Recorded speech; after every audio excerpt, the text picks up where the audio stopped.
How would you like to die? Or live the last days or months of your life knowing you were going to?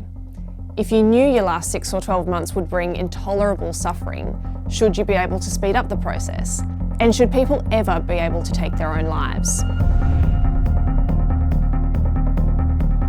These were the kinds of big questions considered before Victorian Parliament narrowly passed the state's assisted dying laws in November 2017, and this year put them into effect. The laws are among the toughest or most conservative concerning euthanasia in the world, and we're yet to see exactly how much they'll be used. But I can tell you exactly how they'll work. Voluntary assisted dying is only available to Victorians over 18 who've been diagnosed with an incurable disease that causes intolerable suffering which can't be relieved, and who have less than 6 months to live, or 12 months if their diagnosis is neurodegenerative. The patient has to be capable of making sound decisions, giving consent, and communicating exactly what they want, and they need to have come to that decision themselves. It can't have been someone else's idea. They need 2 doctors to agree on this, and there's a total of 68 safeguards and checks in place to make sure the laws aren't exploited. So basically, you have to ask 3 times. The terminally ill person has to first make a verbal request to their doctor, and they, the patient, has to be the one who raises it.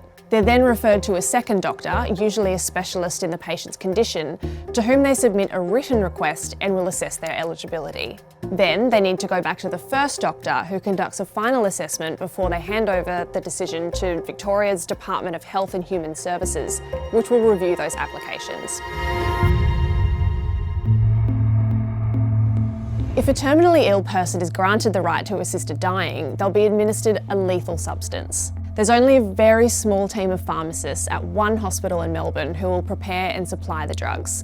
And their job also involves travelling around the state to dispense those drugs to patients, and they'll give it to them inside a locked box. The patient will usually drink the medicine, but if they can't, it'll be administered to them through an IV drip. There's an important rule at this stage, and that is that the person who's decided that this is how they'll die needs to self-administer the medication. If the pharmacist, doctor, or anyone else does it, then they could face jail. Once the process is complete, the person's death certificate will read "Voluntary Assisted Dying," and the coroner will be notified. So we know how the process is going to work, but we can't predict the update or what the response will be when it's enacted.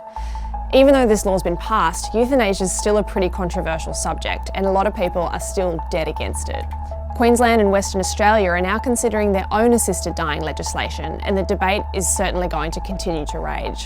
But Australia's highest profile campaigner for assisted dying, Andrew Denton, says that Victoria's laws have set the benchmark for how public policy should be designed and implemented in Australia. More than 30% of people that get it, even though they're terminally ill, they're dying, choose not to take it.